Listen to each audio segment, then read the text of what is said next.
a este segundo día de trabajo.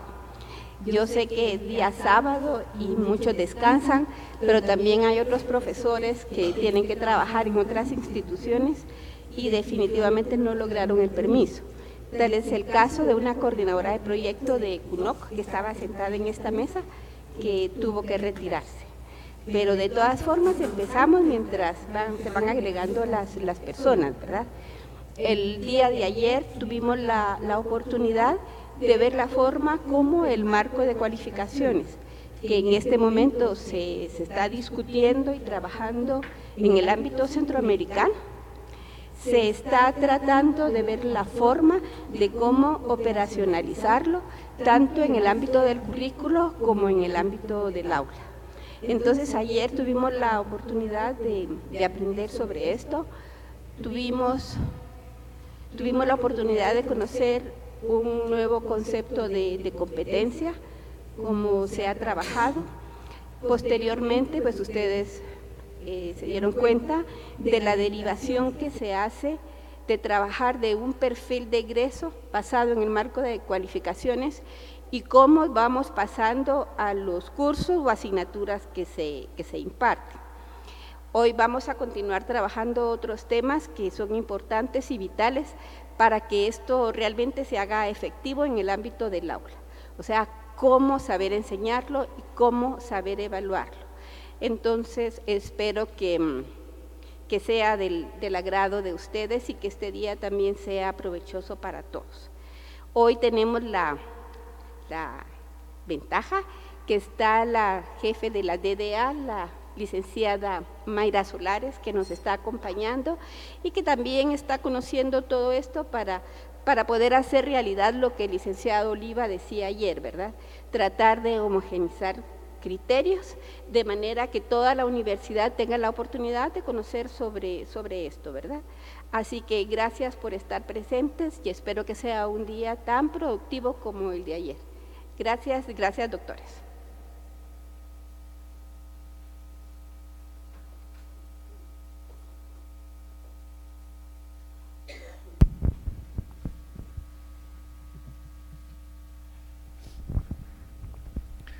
Bueno, buenos días. Hoy tengo una voz más profunda, no porque el tema sea profundo, sino porque mi resfriado no, profunda no, pero un poco más profunda sí. Bueno, ayer trabajamos alrededor del tema de la definición de las intenciones formativas. Hablamos de competencias, a partir del marco, de su relación con la concreción en cada asignatura o en cada curso de los resultados a conseguir y de los distintos tipos de contenidos, conocimientos, procedimientos, actitudes necesarios a aprender para conseguir estos resultados. Hoy vamos a relacionar esas intenciones con una cuestión que ayer ya comentábamos que era clave, que es el tema de la evaluación, que ya comentamos que las investigaciones son concluyentes respecto a que lo que más influye en el proceso de estudio de los estudiantes es el sistema de evaluación y que este sistema de evaluación además tiene una relación muy directa con las decisiones metodológicas y de organización didáctica. Vamos a dedicar la mañana a trabajar eso y por la tarde vamos a trabajar otra cuestión que apareció ayer y que se veía fundamental. Decíamos, por un lado, hay que acordar sobre qué cuestiones vamos a trabajar, sobre qué contenidos o qué temas, el plan de estudios, la planificación docente, la evaluación, etcétera. Pero, en paralelo, hay que pensar cómo se implica el profesorado para que realmente se puedan llevar a término procesos de innovación que quien los tiene que, en última instancia, desarrollar, que son los profesores y las profesoras, estén suficientemente implicados como para que esos procesos se lleven a término.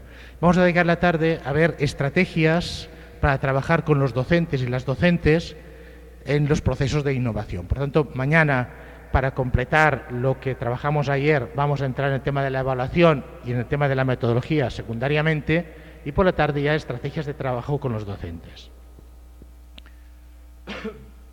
Entramos pues en la evaluación.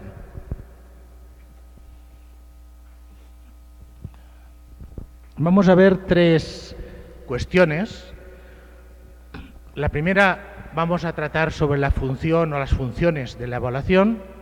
En segundo lugar, vamos a centrarnos en el tema de la evaluación de competencias, porque en definitiva lo que en última instancia queremos es evaluar aquellos resultados generales de la titulación, aquellas competencias de la titulación.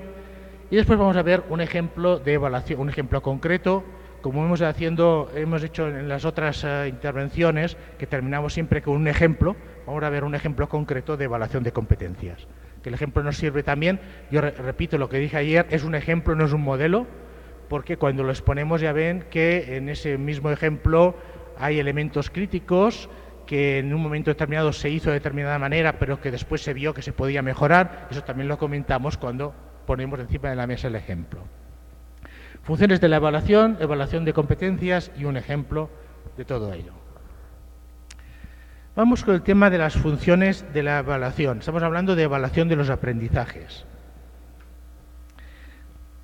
La evaluación de los aprendizajes, punto de partida, eso ya lo comentamos ayer, punto de partida, el sistema de evaluación influye muchísimo en cómo va a estudiar el alumno, influye muchísimo en cómo el alumno va a priorizar determinadas cuestiones u otras y a qué le va a dar importancia. Por lo tanto, la evaluación tiene una relación muy directa con el proceso de aprendizaje del estudiante, además de otras funciones que puede cumplir. La evaluación puede cumplir muchas funciones. Algunas, por ejemplo, nos gusten o no, presentes como ser un instrumento de poder en manos del profesorado. Pero no vamos a hablar de ese tipo de funciones, vamos a hablar de las funciones que debería cumplir realmente la evaluación. En ese sentido, hay que partir, creemos nosotros, de algunas premisas, de algunas bases, porque para tomar decisiones sobre cómo enfocar el sistema de evaluación, hay muchas maneras de hacerlo, y solo podemos preguntarnos si esa manera de hacerlo, esas decisiones concretas que estamos tomando, son adecuadas o no, a partir de cuáles son las bases en las cuales nos fundamentamos, cuáles son los principios, los puntos de partida en los cuales nos fundamentamos para tomar esas decisiones sobre evaluación. Entonces, nosotros queremos compartir con ustedes tres principios, tres bases, tres puntos de partida. El primero, que la evaluación nos tiene que proporcionar información, bueno, quizá que primero acordemos, para evitar problemas terminológicos y problemas conceptuales, que acordemos, que compartamos que la evaluación siempre es un proceso que consiste en recoger información, consiste en analizar esa información, a partir de ese análisis en emitir un juicio crítico sobre lo que nos parece que va bien y lo que va mal, y no puede quedarse aquí. Si nos quedásemos aquí podríamos hablar de investigación, podríamos hacer una investigación descriptiva, qué es lo que tenemos, recogemos información, la analizamos y emitimos un juicio sobre lo que nos parece correcto e incorrecto. Pero cuando hablamos de evaluación de los aprendizajes, de evaluación educativa, hay un último paso, que es la toma de decisiones. La evaluación siempre nos tiene que llevar a tomar decisiones. Por lo tanto, recoger información, analizarla, juzgar y tomar decisiones. Para tomar esas decisiones y para elaborar el proceso de evaluación debemos basarnos en determinadas premisas, como decía. La primera es que la evaluación nos tiene que proporcionar información sobre, ya no sé si le vamos a llamar objetivos después de ayer, sobre los objetivos, las subcompetencias, los resultados de aprendizaje, llámenle como quieran, sobre aquello concreto que queremos conseguir. Y como que lo que queremos conseguir estará relacionado con el aprendizaje de conocimientos, de habilidades, de destrezas o de procedimientos, y con el aprendizaje de actitudes, la evaluación nos tiene que servir para realmente conocer si esos conocimientos se están adquiriendo, si esos procedimientos se están adquiriendo, si esas actitudes se están adquiriendo. Y como que la evaluación tiene que, en definitiva, llevarnos a evaluar si unas competencias se están adquiriendo, y para que la competencia, como decíamos ayer, se pueda considerar tal, esos conocimientos, esos procedimientos y esas actitudes hay que aplicarlas a una situación concreta, a un caso, a un problema, a una simulación. Eso también es un objetivo o es algo que pretendemos, por lo tanto, también hay que evaluarlo. Por lo tanto, la evaluación nos tiene que servir para evaluar el aprendizaje de todo tipo de contenidos y el aprendizaje de la puesta en acción de esos contenidos de manera integrada, que es lo propio de la competencia. Eso parece evidente, pero si nosotros analizamos programas concretos en la docencia universitaria, en muchas ocasiones lo que se dice pretender y lo que se evalúa no es lo mismo, en muchísimas ocasiones. Queremos conseguir que el alumno reflexione, que haga un juicio crítico, que analice, vale, evaluación, un test. Pues un test le vas a evaluar la memorización, pero ni el juicio crítico, ni la reflexión. Es decir, hay un salto entre lo que se pretende y el sistema de evaluación. Y ayer decíamos que un elemento clave es alinear lo que se pretende con la evaluación y la metodología. Por tanto, primera premisa. Segunda premisa, quien aprende es el estudiante. Y nosotros, docentes, no podemos aprender por él. Quien aprende, quien construye aprendizaje es el estudiante. Quien se tiene que esforzar es el estudiante. Quien tiene que reflexionar es el estudiante. Quien tiene que encontrarse con dudas y dificultades en su proceso de aprendizaje, porque solo se aprende así, es el estudiante. El docente acompañará, pero nunca le puede sustituir. Y a eso nos lleva a reflexiones sobre el grado de autonomía que debe tener ese estudiante en su proceso de aprendizaje. Y esa tampoco es una cuestión nada fácil. Yo comparto, que es una de las experiencias buenas de mi profesión, coordino un grupo de innovación docente en la Universidad de Barcelona, que es muy interesante porque está formado por 8 profesores de 8 titulaciones distintas. Un profesor de medicina, una de biología, una de económicas, uno de biblioteconomía, uno de educación, física. Claro, es un grupo muy interesante, porque nos ponemos de acuerdo sobre cómo innovar y contrastamos qué pasa cuando se intenta innovar en física, en medicina, en farmacia, que por ejemplo es otra de las personas que colabora. Y ese trabajo colectivo nos lleva a muchas conclusiones. Por ejemplo, a la conclusión de que no es cierto, nosotros creemos, que las cuestiones de fondo sobre evaluación sean distintas en ciencias y en humanidades o en ciencias sociales. Las cuestiones de fondo son las mismas. Después se concretarán de una manera u otra, pero las cuestiones de fondo son las mismas. Y el concepto de evaluación y para qué sirve la evaluación y cómo plantear la evaluación es el mismo. Lo digo porque en muchas ocasiones se dice, no, es que en ciencias es más difícil. No es más difícil. Es distinto la manera de concretarlo, pero lo que está detrás son caminos distintos para llegar al mismo sitio.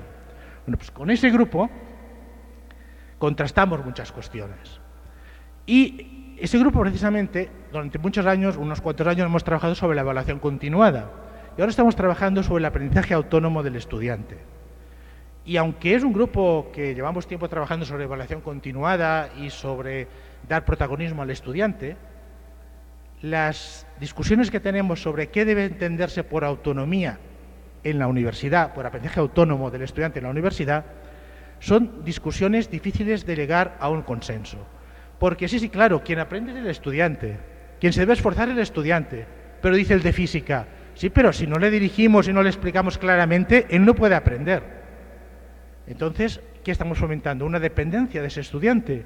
¿O una capacidad para que cuando termine sus estudios pueda seguir aprendiendo por sí mismo?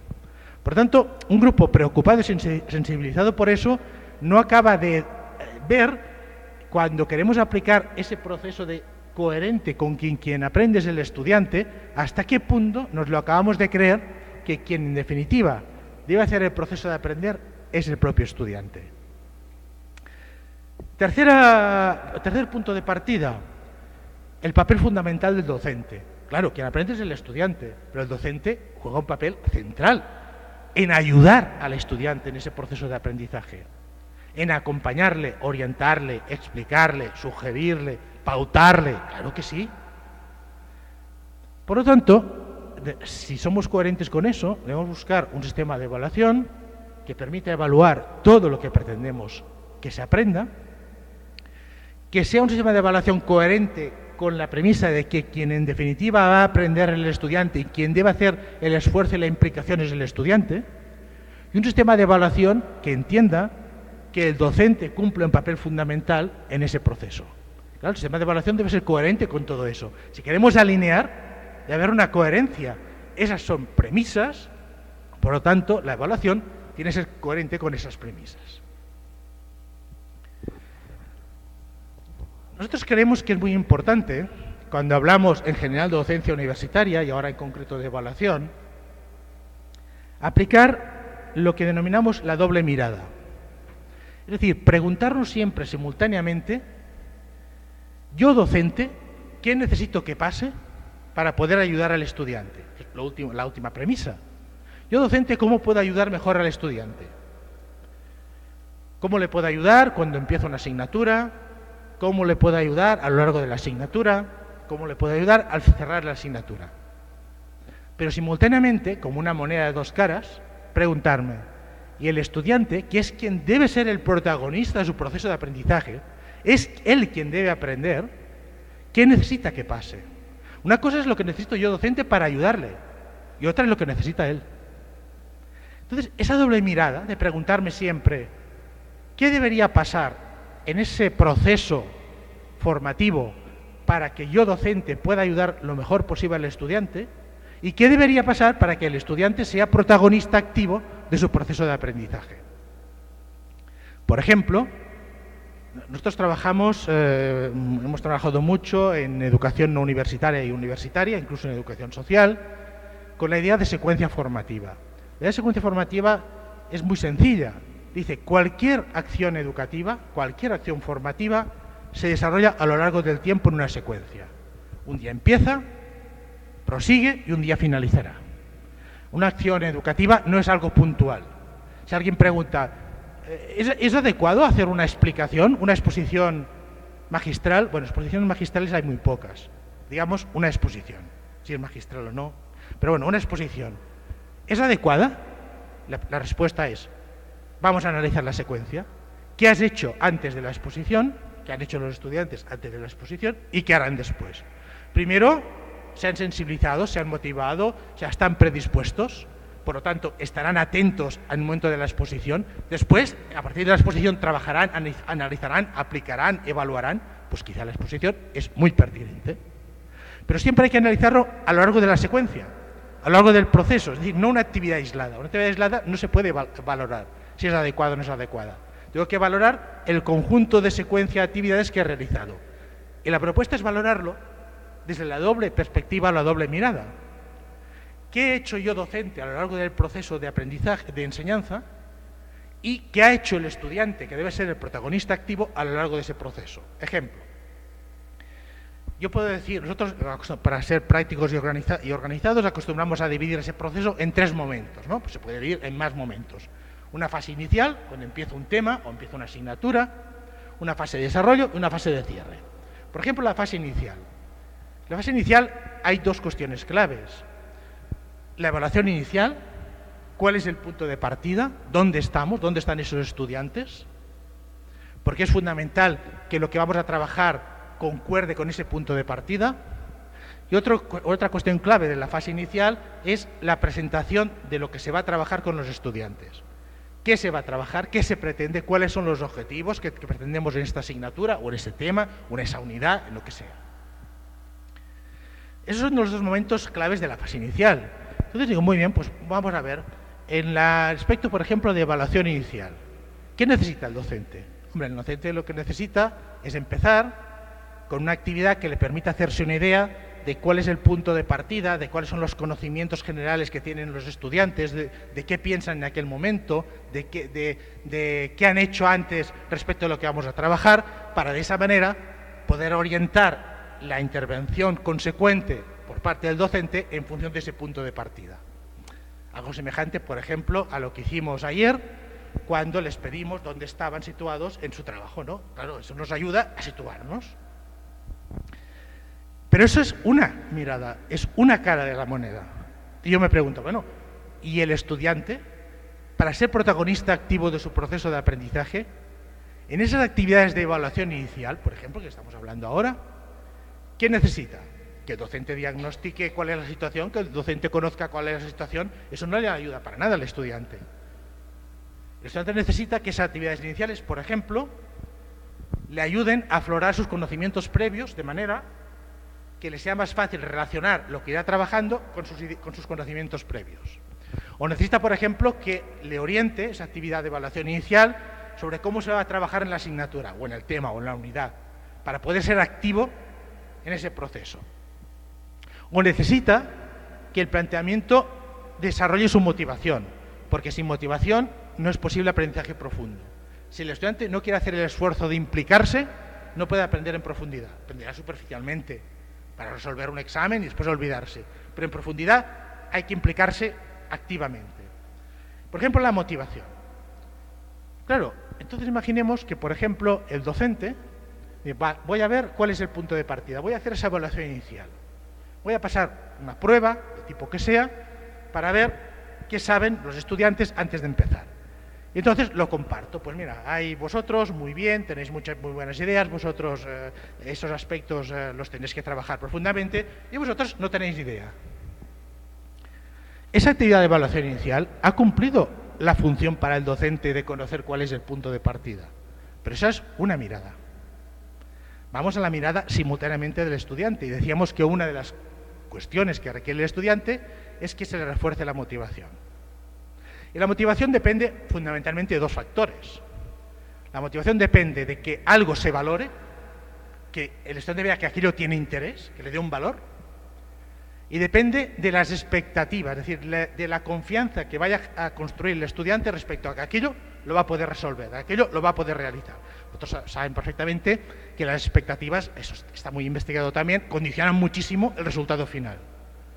Hay la profecía de la autorrealización, el efecto Pigmalión, mil cosas. Es decir, si resulta que hay un banco que empieza a correr, que ese banco va a quebrar, ¿qué hará la gente? Sacará el dinero. ¿Qué pasa? El banco queda. Las expectativas condicionan las acciones y los resultados finales. Por lo tanto, es importante que de entrada, si la motivación es tan importante, las expectativas que se creen ayuden a esa motivación. Claro, esos estudiantes que les dicen, ustedes no tienen ni idea. Fatal. Pues vaya expectativas que me están creando. Y allá me puedo ir. Porque después sucede que te dice un alumno de lo que sea, de universidad, de secundaria, lo que sea, le dices, es que usted trabaja muy lento. Y dice, sí, ya lo sé, yo soy así, no puedo hacer nada. Ya me lo han enseñado, yo soy lento. Bueno, quizás se puede mejorar. Las expectativas que he ido construyendo, que le han ido construyendo, le ha llevado aquí.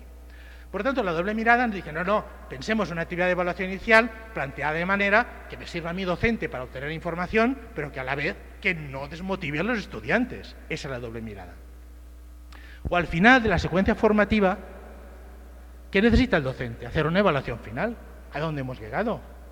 ¿Qué progreso se ha realizado? El grupo e individualmente, ¿a dónde se ha llegado? Pero es lo que necesita el docente, es una cara de la moneda. ¿El estudiante qué necesita? Que esas actividades de evaluación final le ayuden a relacionar todo lo que ha ido trabajando a lo largo del tema o la asignatura o la unidad, que le ayude a extraer las ideas clave de lo que ha ido trabajando y que esa actividad le ayude a ser consciente al estudiante de realmente qué ha aprendido y qué no tiene bien aprendido de cara a que pueda enfocar futuras secuencias formativas para profundizar aquello que no ha aprendido. En muchas ocasiones eso no funciona así. Hay una actividad de evaluación final, tienes un 7. Pues el 7 quizás servirá para el docente, no sé para decirle qué, pero para el estudiante no le indica nada. O durante la fase central de la secuencia formativa, el docente ¿qué quiere? Hacer un seguimiento para ver el tipo de errores que cometen los estudiantes o lo que hacen bien, para, en función de eso, tomar decisiones. Pero eso no le sirve para nada al estudiante. Si consigo la doble cara de la moneda, la doble mirada, ¿el estudiante qué necesita? Que cuando el docente detecta o el propio estudiante detecta dificultades, alguien le dé pautas de cómo puedes gestionar esto, cómo te acompaño para que lo soluciones. Esa es la doble mirada.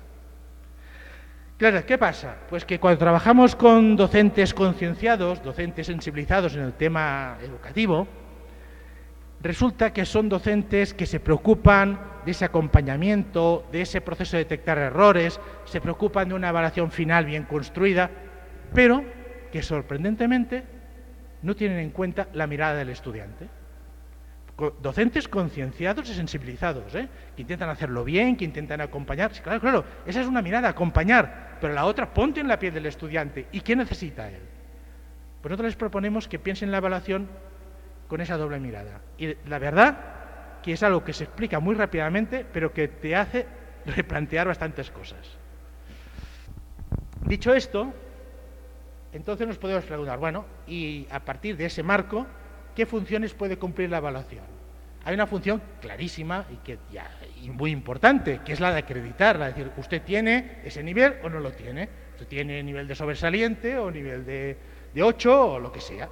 La función acreditativa de la evaluación.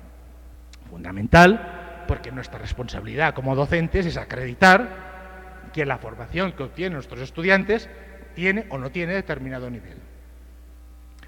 Pero claro, esa es una de las funciones que puede cumplir la evaluación. Pero si cogemos las premisas anteriores y decíamos, es fundamental, la tercera premisa, que el docente acompañe al estudiante, que el docente oriente al estudiante, que el docente tenga esa doble mirada. Por tanto, hay una segunda función, que es la función formativa. La función que consiste en que el docente recoge información a lo largo del proceso, la analiza, juzga y en función de eso toma decisiones para ayudar mejor a los estudiantes. Es decir, el docente regula su intervención, regula la enseñanza. Pero no basta con esa función, hay una tercera función. Porque decíamos, hay otra premisa, es que quien aprende es el estudiante. Por lo tanto, hay otra función, que es la función formadora.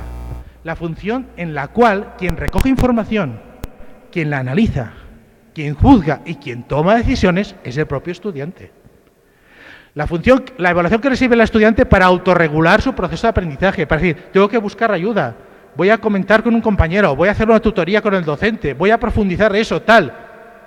El control que hace el propio estudiante de su proceso de aprendizaje.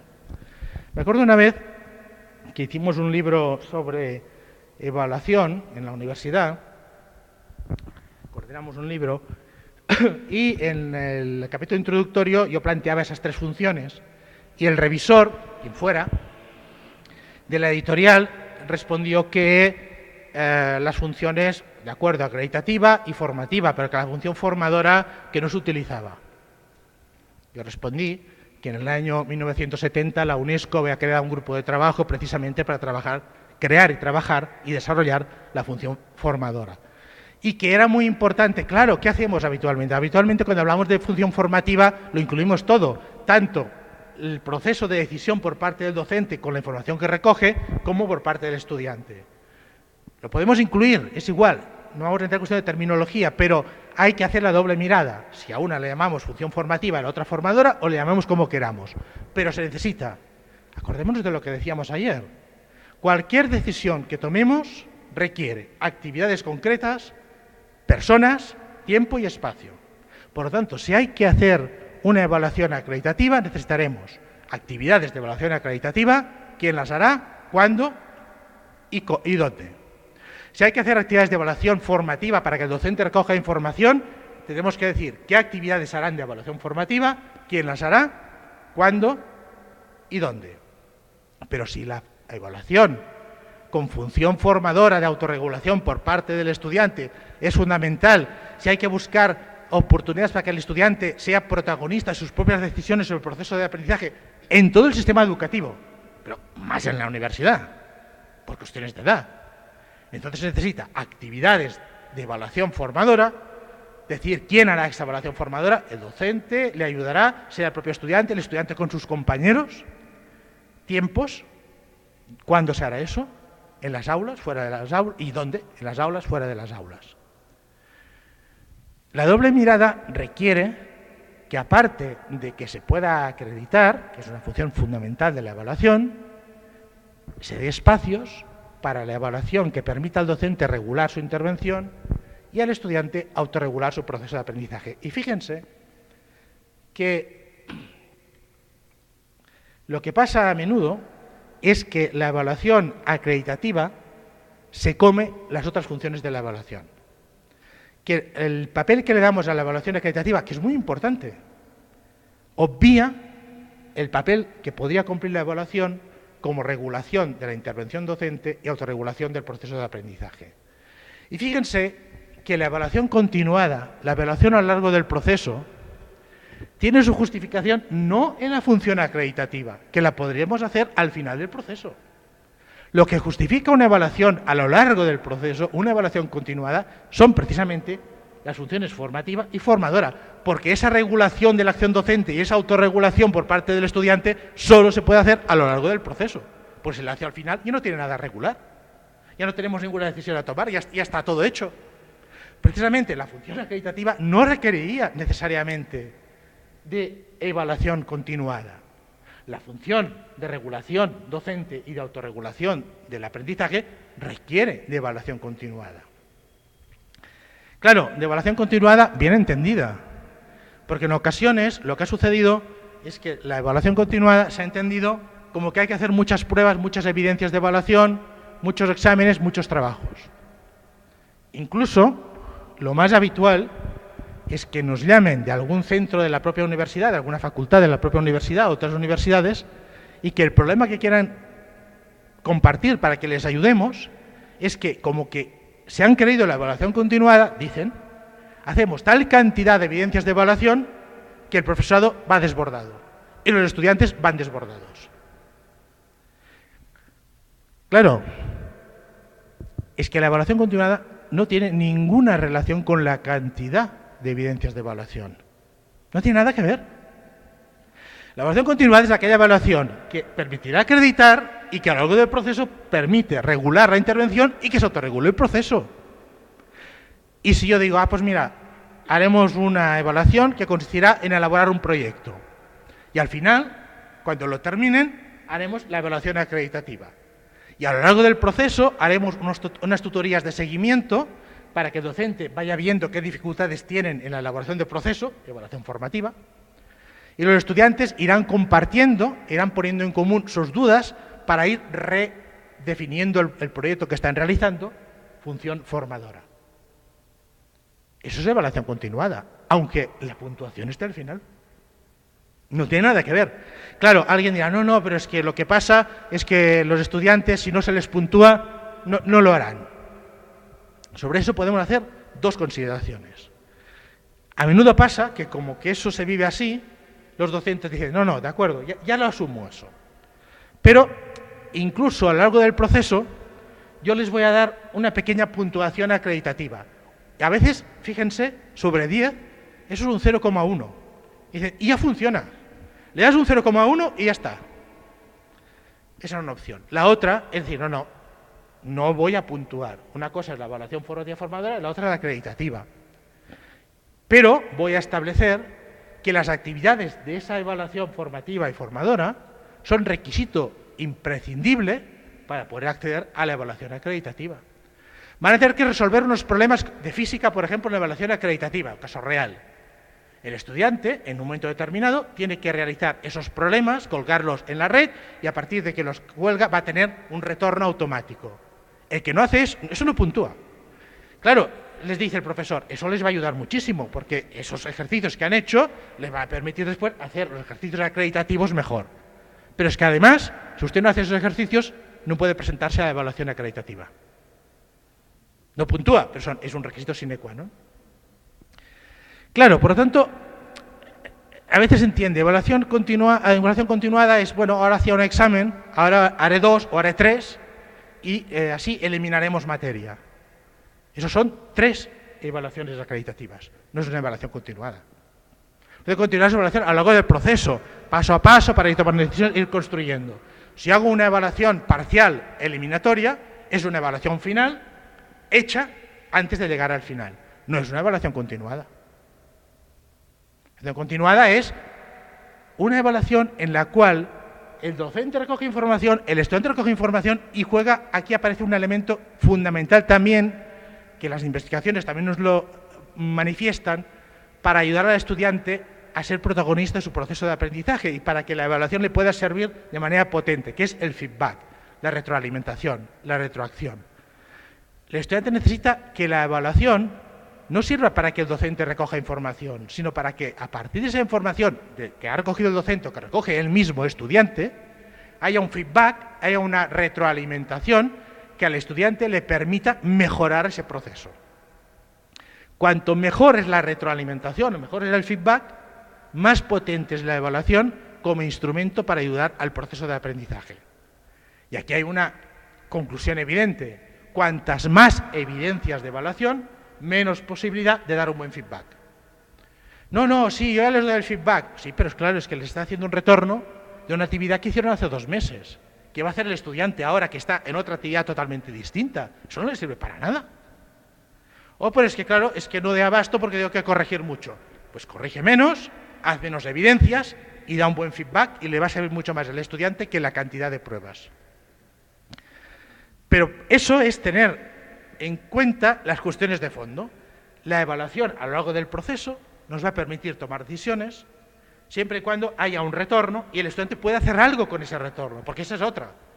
Bueno, aquí está el feedback. ¿Y ahora qué puede hacer el estudiante? Nada, porque eso ya está cerrado. Pues bueno, pues ¿de qué me sirve?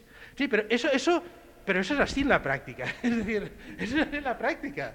Entonces, no, hombre, demos el feedback y el estudiante que puede hacer algo con ese feedback, que puede intentar mejorar algo, porque si no, ¿para qué le sirve? Pues eso es ir al fondo del concepto de evaluación continuada. Y eso es ir a plantear que las funciones de la evaluación pueden ser distintas, que todas son importantes, pero que hay que saberlas compaginar, y aquí tenemos mucho margen de maniobra, pero hay que saberlas compaginar.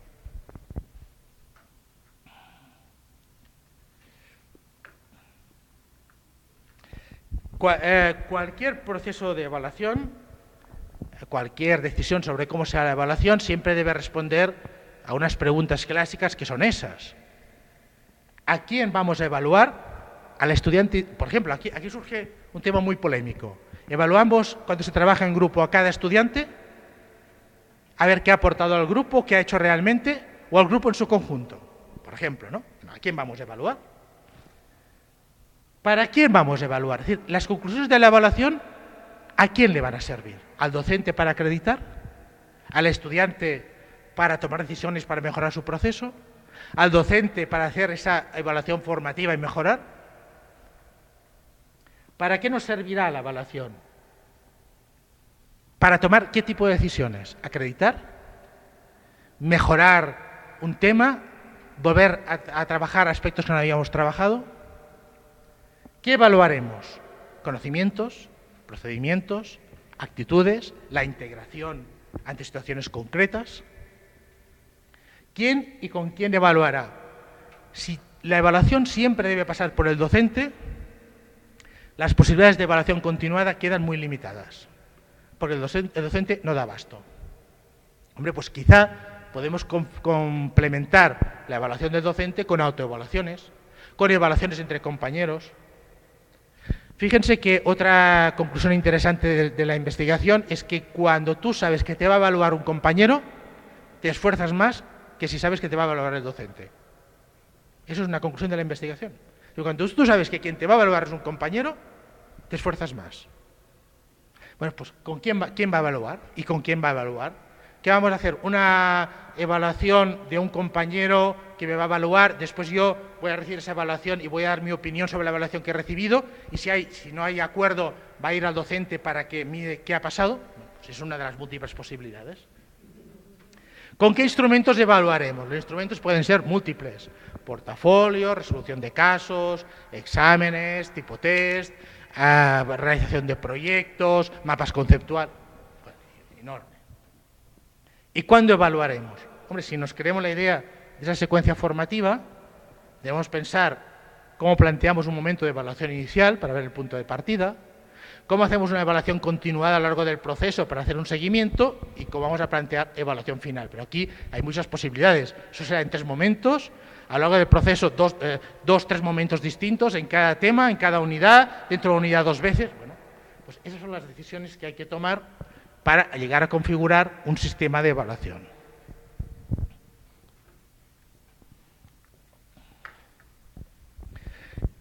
Reprendemos la idea del otro día de que lo que es clave es que una vez sabemos lo que pretendemos, fíjense que aquí, yo generalmente cuando hablo en general de lo que pretendemos,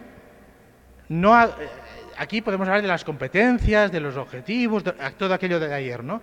Yo en general lo denomino las intenciones, lo que pretendemos enseñar, las intenciones formativas, que incluiría todo eso, ¿no? Y como decíamos ayer, una vez definidas esas intenciones, el segundo paso es muy bien. ¿Qué vamos a evaluar? Resultados de aprendizaje o concreción de lo que pretendemos. sin olvidar nunca que eso hay que evaluarlo. Por lo tanto, ¿qué se va a evaluar? Eso lo debe tener claro el docente, pero lo debe tener claro el estudiante también. Pues si el estudiante no lo tiene claro, está vendido. Es una dependencia total del docente. ¿Qué haces? Lo que me dice el docente. ¿Cómo te ha ido? No lo sé, lo que diga el docente. Hombre, pues qué protagonismo activo en tu proceso de aprendizaje. Por lo tanto, el estudiante también debe tener claro, se pretende eso y se va a evaluar de esa manera. Y a partir de aquí, para que cuando se evalúe lleguemos a buenos resultados, el siguiente paso es preguntarnos, bueno, ¿y qué metodología, qué organización haremos para que esos resultados se consigan? Lo que decía ayer, normalmente pensamos, intenciones, metodología y evaluación, pero no es el proceso lógico.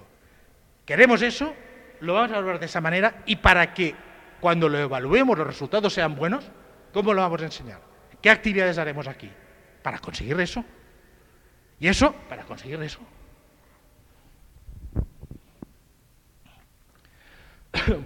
Evaluación de competencias.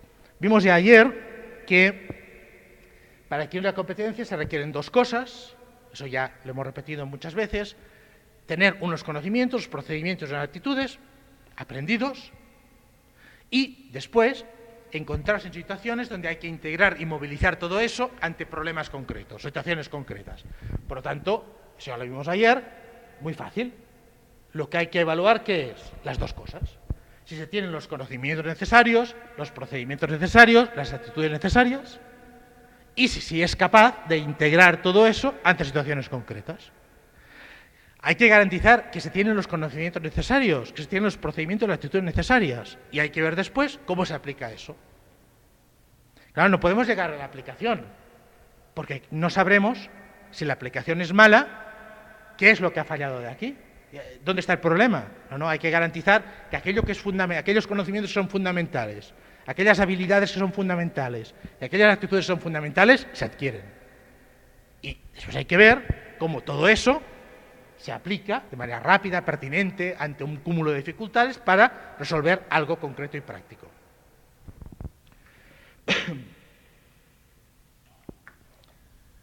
Por lo tanto, y era la primera premisa, hay que evaluar lo que pretendemos, hay que pensar cómo evaluaremos los conocimientos, aquello que se tiene que saber, fechas, datos, conceptos como libertad, lo que sea, lo que se tiene que saber. ¿Cómo evaluaremos los procedimientos, lo que se tiene que saber hacer? Procedimiento de lectura, de escritura, de cálculo, de análisis, lo que sea. Y cómo evaluaremos las actitudes y detrás de las actitudes los valores que hay detrás. Es decir, el compromiso, el esfuerzo, la cooperación. Y claro, si encontramos un sistema de evaluación que nos sirva para evaluar los tres tipos de contenidos, perfecto. Pero no es tan fácil. Y que a veces hay que pensar una actividad de evaluación que evalúa alguno de esos tipos de contenidos. Quizá encontremos una actividad de evaluación que evalúa los tres tipos, perfecto, pero yo cuando lo diseño como docente sé que ese sistema de evaluación me está evaluando lo que realmente yo pretendo que se aprenda. Si, por ejemplo, para la evaluación de conocimientos puedo pensar en pruebas objetivas tipo test, por ejemplo, cuando evalúo hechos, terminología, nombres, fechas, datos, eso se puede evaluar en tipo test. Los conceptos es un poco más complicado. Puedo pensar, por ejemplo, en pruebas o trabajos de aplicación, pero a veces en el trabajo de aplicación yo no sé si los conceptos han quedado claros. Por tanto, en ese trabajo de aplicación pedirle una explicación de qué conceptos hay detrás de lo que tú estás aplicando. O, por ejemplo, se le puede pedir que explique algo. Eso que es lo que en general el profesorado domina más, que es la evaluación de conocimientos, aún así tiene problemas. Porque, por ejemplo, solo ejemplo, muchas veces les pedimos para evaluar un conocimiento que hagan una definición. Y definir es una de las actividades psicológicamente más complejas que existen. Y a veces la persona puede tener el conocimiento de un cierto grado, porque igual que decíamos, las competencias no se tienen o no se tienen en determinado grado. Pues el conocimiento también se tiene en determinado grado. Yo conozco aquello, más o menos sé de qué va, tengo una idea, lo conozco bien o lo conozco tan bien que lo puedo explicar a un compañero o compañera. Hay muchos grados de dominio del conocimiento. Entonces, a veces le pedimos una definición. Y la persona puede tener un cierto grado, incluso adecuado, de conocimiento de aquel concepto y no saberlo definir. La definición es muy compleja. Pero pasa al revés. ¡Qué gran definición! Sí, la ha memorizado y ahí nos la ha dejado, pero no sabe nada. Por lo tanto, incluso eso, que es lo que el campo que nos volvemos mejor, tiene sus dificultades para llegar a saber exactamente, pero realmente, ¿eso lo han entendido? ¿Y en qué grado lo han entendido? No es tan fácil, ¿no? Las habilidades, procedimientos o destrezas, he visto que la doctora María Sol utiliza mucho el concepto de destreza, muy bien, habilidades, destrezas, procedimientos, correcto. Pruebas o trabajos de aplicación. La observación es la gran manera, claro, de evaluar los procedimientos. ¿Cómo lo estás haciendo? El problema de la observación, si tenemos muchos estudiantes, es muy difícil hacer la observación. Claro, si podemos observar cómo se hace, perfecto. Pedirle demostraciones, etcétera, ¿no? Pero fíjense que son instrumentos distintos de evaluación en un caso y en el otro. Y si vamos a las actitudes, claro, ¿cómo se aprenden las actitudes? Pues de dos maneras, básicamente dos maneras, me parece. Una, reflexionando, cuestionándose esa manera de actuar, eso a lo que yo doy importancia, me parece bien, me parece mal, reflexión. La otra, aprendizaje vicario, aprendizaje a partir de modelos. Esos modelos que alguien me está transmitiendo, yo no me doy cuenta, pero yo hago mías aquellas pautas, aquella manera de valorar, de actuar, de comportarme. Eso, por ejemplo, lo sé muy claramente en adultos, en personas adultas, cuando replican en el día a día, en su vida social, determinados modelos de series con éxito de la televisión. Es espectacular. Por lo tanto, se aprende así. Bueno, por lo tanto, ¿cómo se evalúa una actitud? Claro, una actitud, el problema que tiene una actitud, que es una manera de actuar distinta. Nosotros decíamos, no hay aprendizaje si no hay cambio. Pero una cosa es el cambio conceptual, ver las cosas de otra manera. Otra es el cambio en los procedimientos, saber hacer algo de manera distinta. Pero un cambio de actitud es otra manera de enfrentarse a la vida. Es un cambio especialmente complejo. Y claro, ¿por qué voy a cambiar yo mis actitudes? Yo no las voy a cambiar si alguien no me obliga a cambiarlas. O dicho de otra manera, si yo no me obligo a cambiarlas. Y yo no las voy a cambiar mis actitudes, a no ser que las aprenda por imitación de modelos de manera inconsciente, si no me encuentro en una situación con un conflicto cognitivo, un conflicto de conocimiento, en que me doy cuenta de que aquella manera de actuar no es correcta, de que aquello no me funciona, y a partir de aquí estoy dispuesto a buscar otra respuesta. Es decir, si yo estoy bien con mi manera de actuar, con mi manera de comportarme en la vida, nadie va a hacer que yo cambie mis actitudes. Cuando yo me encuentro con un conflicto de conocimiento, que pongo en duda mi manera de actuar, que veo que hago una cosa pero mis compañeros lo ven de manera distinta y entro en duda, ese desequilibrio, ese conflicto que se genera en mí me hace estar predispuesto a encontrar otras maneras de responder. Bueno, si eso lo podemos aplicar a todo tipo de aprendizaje. Si ese conflicto es la manera de provocar el cambio, podemos estar muy satisfechos de entrada, porque ayer, a fe que tuvimos conflictos aquí, cuando hablamos de los resultados y los conocimientos. Bueno, muy bien. Entonces, claro, hay que diseñar situaciones conflictivas. Mira, resulta que me parece que es una actitud importante trabajar en equipo. ¿Y qué? ¿Cómo va en tu aula? Yo no tengo ningún problema en mi aula. Todos trabajan individualmente y no hay ningún conflicto. Claro, pues eso es real. Claro, pero no van a aprender a trabajar en equipo. Uy, si trabajan en equipo, todos son problemas. Con los compañeros hay una cantidad de conflictos, pero si no pasas por ese conflicto no van a aprender nunca a trabajar en equipo. La gracia es que aprendan a resolver el conflicto, que no se queden con la parte negativa.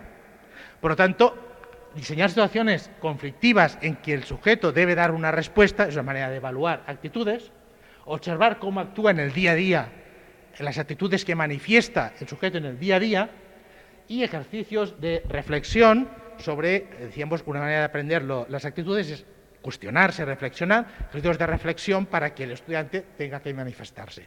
Es complicado, claro, evaluar actitudes. Se utiliza mucho para evaluar actitudes, por ejemplo, las escalas Likert, que consisten en decir, bueno, hay una serie de afirmaciones y di tú dónde te sitúas. Casi nadie en el mundo, cuando le pasan un cuestionario Likert, es racista. Nadie es racista. Pues no sé, porque lo que pasa en el día a día no parece que sea muy coherente con eso. No. Pues claro, uno da la respuesta políticamente correcta. No para engañar, ¿eh? Es que lo hacen conscientemente. No, hombre, yo no soy así. Por lo tanto, que es una técnica que se utiliza mucho para evaluar actitudes, yo digo, bueno, se evalúa lo que el sujeto te dice que es su actitud, pero no siempre es fácil saber cuál es su actitud. En todo caso, fíjense que son instrumentos distintos, porque lo que estamos evaluando son cosas distintas. ¿Que hay que buscar instrumentos que sean integradores? Sí, sin duda. Pero diseñándolos de tal manera que no dejemos de evaluar ninguno de los tipos de aprendizaje. Y esa era una parte de la evaluación, los conocimientos, procedimientos activos. La otra era la integración, la puesta en juego. Por lo tanto, hay que practicar, decíamos ayer, en situaciones lo más semejantes a la vida profesional para la cual estamos formando, hay que practicar esos conocimientos, procedimientos y actitudes que ha adquirido, cómo los aplica en una situación concreta. Por lo tanto, pensar en instrumentos de evaluación que consistan en análisis de casos reales. Bueno, y ahora, ¿cómo analizaría ese caso? En resolución de problemas reales, de la práctica profesional o social, en simulaciones, proyectos, esos son portafolios, hay más, pero esos son elementos privilegiados para ese proceso de vamos a ver si es capaz de integrar eso que ha aprendido ante una situación concreta. Ya hace muchos años que se dice, claro, es que si hablamos de personas adultas, las estrategias favorecedoras de su aprendizaje son el estudio de casos, los problemas, los proyectos. Bueno, antes no se hablaba de competencias, se decía eso. Antes existía una cosa que en ciertos sitios de Latinoamérica aún tiene cierta importancia, ahí en Europa ha desaparecido prácticamente, que era la andragogía, que es la pedagogía de los adultos, ¿no? Y se decía, bueno, pues eso, pedagogía de los adultos, que sea aplicada, que sean casos a resolver, tal. No, nadie hablaba de competencias. Lo mismo. Hay que aplicar, hay que integrar eso que estás trabajando a situaciones prácticas, concretas y reales, porque eso es lo que demuestra hasta qué grado eres o no eres competente. Y llegamos a un ejemplo de evaluación de competencias. Y aquí le corresponde a la doctora María Soler. Gracias. Bueno, buenos días. Vamos a retomar para el ejemplo la asignatura que escogimos ayer dentro del grado de Ciencia y Tecnología de los Alimentos, que era... Perdona porque, Marina, estoy confiada, pero no sé si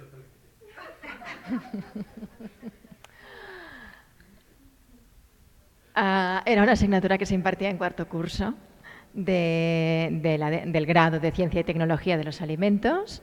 Y lo que vamos a hacer a continuación, ayer vimos cuáles eran las competencias y cuáles eran los objetivos, y hoy vamos a intentar ver después este alineamiento con la evaluación y con la metodología partiendo de la misma asignatura.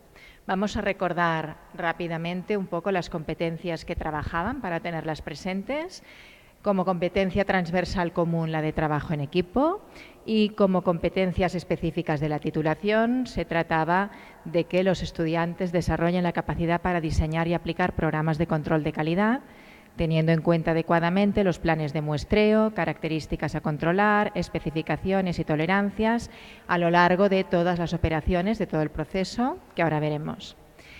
La segunda competencia era que fuesen capaces de auditar y asesorar la empresa agroalimentaria desde el punto de vista legal, científico y técnico. ¿Vale? Estas eran las dos competencias de todo el listado de competencias que tenía la titulación, pues que esta asignatura en concreto había elegido o se le habían asignado para desarrollar. Recordemos en este sentido que las asignaturas se ponen al servicio del desarrollo de determinadas competencias de la titulación. Por lo tanto, de todo el listado de competencias se distribuyen y, por lo tanto, el profesor de esta asignatura o el profesorado de esta asignatura es responsable de desarrollar o de contribuir en la medida que pueda al desarrollo de estas competencias por parte de los estudiantes, que es quien debe desarrollar las competencias. Sobre los objetivos, recordemos que había 3 categorías o 3 grupos de objetivos diferenciados en el plan docente de la asignatura. En primer lugar, los referidos a conocimientos, en segundo lugar, los referidos a habilidades destrezas, como digo yo. La terminología no me la he inventado, viene en el plan docente, en el modelo de plan docente de la Universidad de Barcelona. Procedimientos, etcétera. Y luego había una tercera sobre actitudes.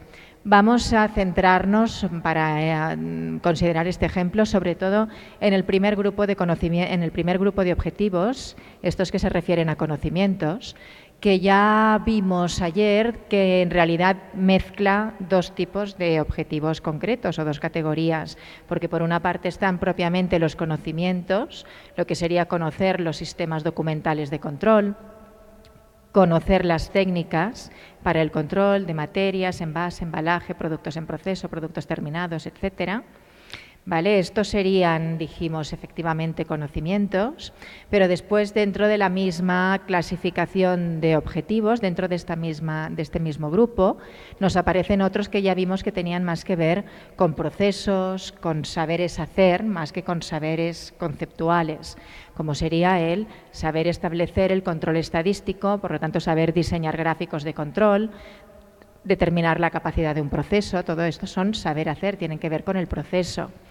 El establecer planes de muestreo tiene que ver también con un proceso, saber establecer estos planes, saber diseñar y aplicar programas de control de calidad y saber diseñar planes de autocontrol en una empresa.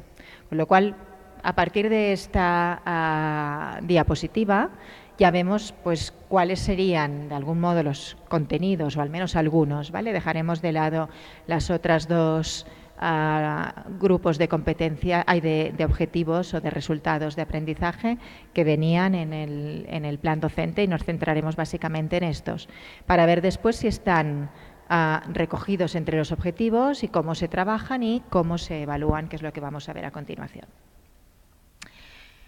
Si cogemos el listado de contenidos, que tradicionalmente esto es lo que había pues en los programas de las asignaturas, cuando yo estudiaba en realidad solo me daban una lista de contenidos, el temario que íbamos a tratar y algunas referencias bibliográficas. Bueno, estos contenidos también nos aparecen en el plan docente actual, acompañando pues los objetivos, las competencias, los objetivos y la propuesta metodológica y de evaluación. Contenidos. Pues nosotros vamos leyendo, tenemos un tema introductorio sobre el control de la calidad en la cadena alimentaria. Esto es una simplificación del temario que aparece en la asignatura, solo cogiendo pues, los grandes epígrafes.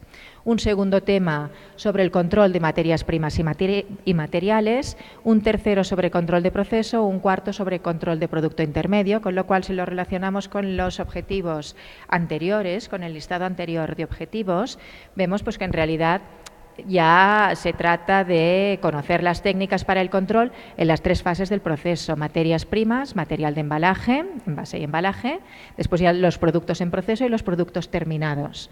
Y lo mismo pues las técnicas para cada una de estas etapas. Si vamos a los contenidos que tenemos aquí, lo que tenemos es el análisis de cada una de estas etapas y de las técnicas o de los procedimientos que correspondería que el estudiante desarrollara en relación a cada uno de ellos. La primera fase, materias primas y materiales; segunda fase, el control del proceso; tercera fase, el producto terminado.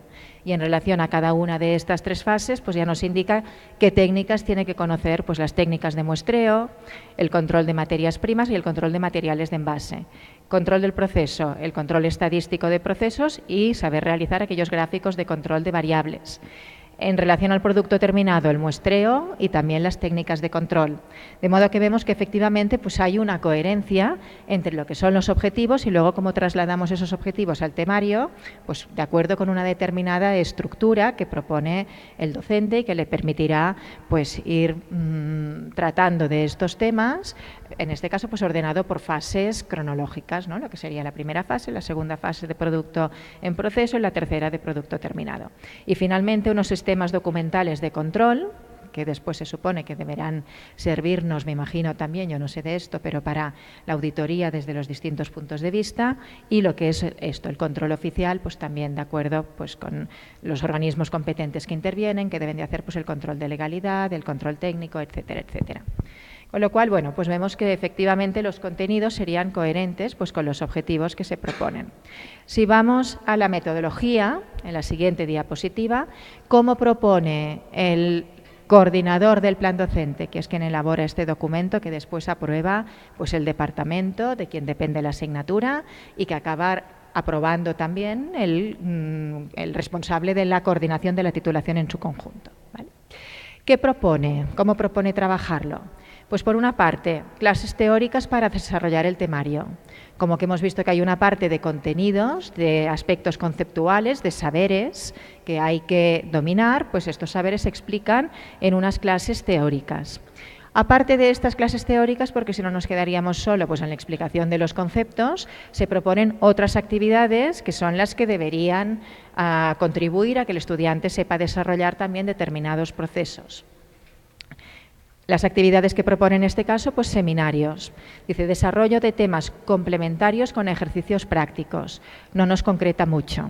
También nos dice a continuación otras actividades también complementarias que consisten en unos trabajos en grupo sobre diseño de planes de control para productos específicos que los alumnos han de exponer oralmente para evaluarse. Aquí nos damos cuenta de un aspecto, que es que tenemos un plan docente que propone distintos tipos de actividades. Efectivamente, vemos pues, que estas actividades pueden ser adecuadas para desarrollar procesos, porque aquí se trata de ejercicios prácticos, por lo tanto, de movilizar aquellos saberes, de ver cómo los aplicamos, cómo los llevamos a la práctica y cómo los utilizamos en situaciones concretas.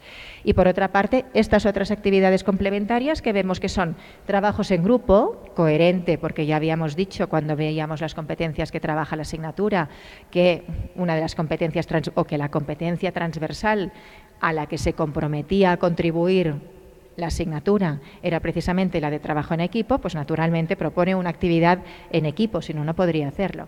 Por lo tanto, trabajo en equipo. ¿Y qué se le pide a los estudiantes en este trabajo en equipo? Que diseñen planes de control, que tomen un producto específico, un producto en concreto, y que para este producto en concreto diseñen planes de control. Se supone que de acuerdo pues aplicando las técnicas y los procedimientos que se explican también durante el temario y que ya nos dijeron en la fase de objetivos pues que se trataba de saber aplicar técnicas de muestreo, procedimientos de control, etcétera.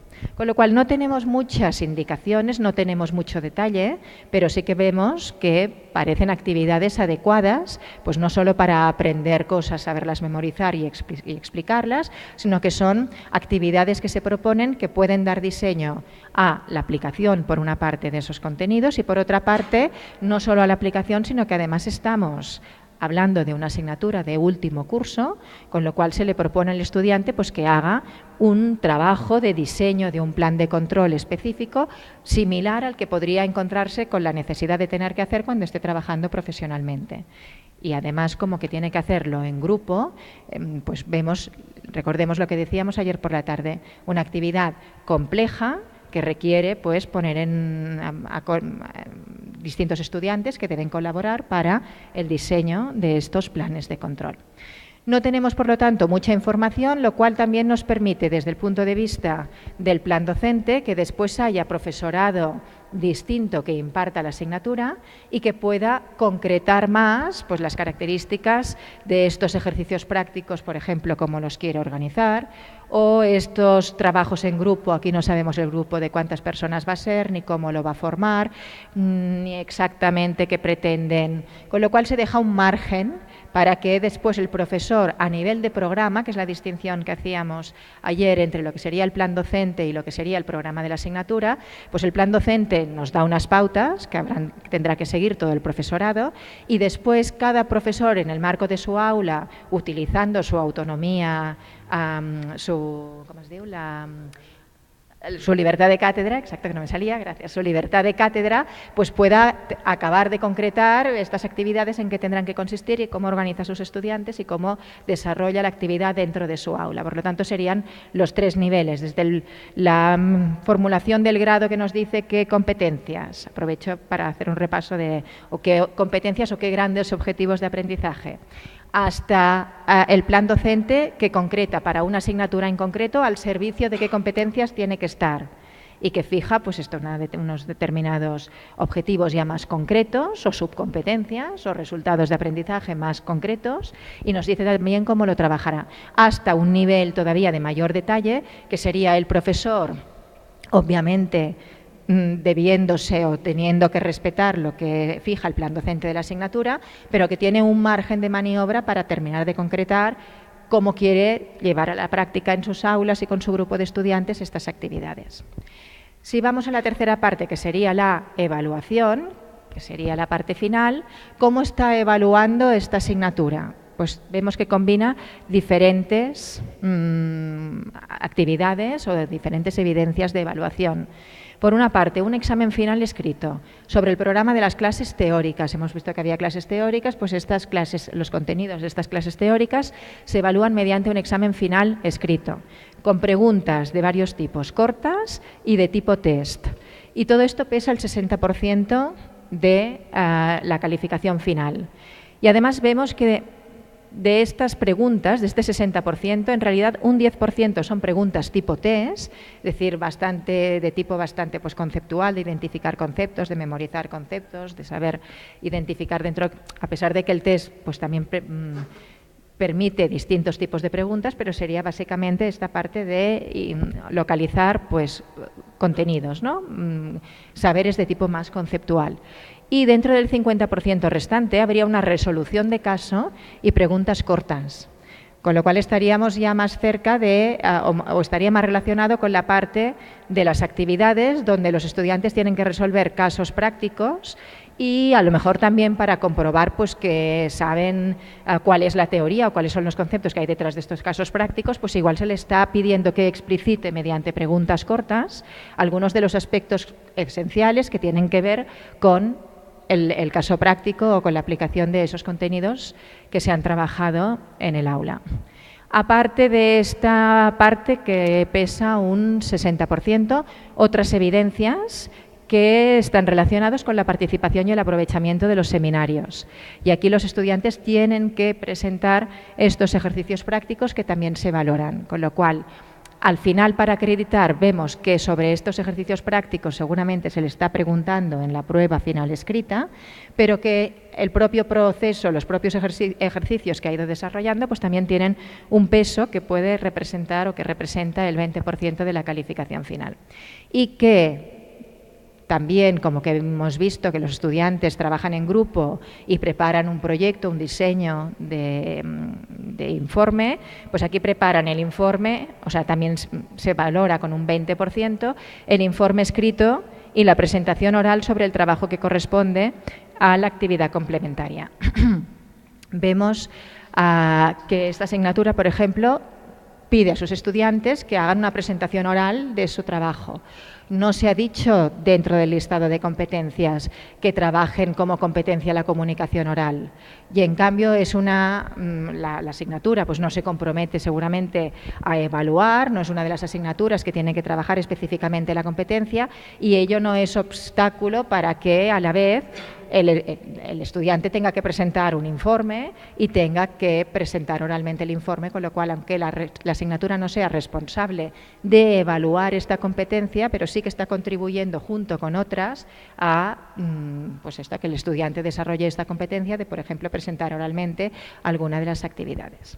Y este sería, por lo tanto, el ejemplo que veríamos donde podemos observar esta coherencia o esta linealidad entre las distintas partes que veíamos, las distintas partes del plan docente que hemos visto, pues que tienen que estar en coherencia las unas con las otras o seguirse las unas de las otras. Y yo creo que no había más. No, aquí se termina la presentación. Sí, turno de preguntas, intervenciones, dudas sobre la primera parte más general o sobre el ejemplo.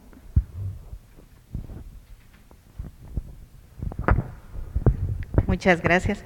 Los he disfrutado ayer y hoy porque me hicieron recordar muchas vivencias que hemos tenido en la Universidad de San Carlos. Muchas situaciones, dijeron ayer, ¿verdad? Tenemos problema porque a veces el profesor se niega al trabajo, pero es también muchas veces el por qué. Hay un por qué, ¿verdad? En el 2009 y 10 se empezaron a trabajar algunas carreras ya con competencias, pero en ese tiempo no era obligatorio, todavía no teníamos el mandato del Consejo Superior que tenían que trabajar con competencias. Esto surge hasta el 2012. Entonces se le empieza a platicar a los profesores y un día llega un profesor a la DDA y platica con el que era el el jefe en ese momento, con don Riquelme, y le empieza a contar, fíjese que nosotros hacemos esto, esto y esto, y se emociona el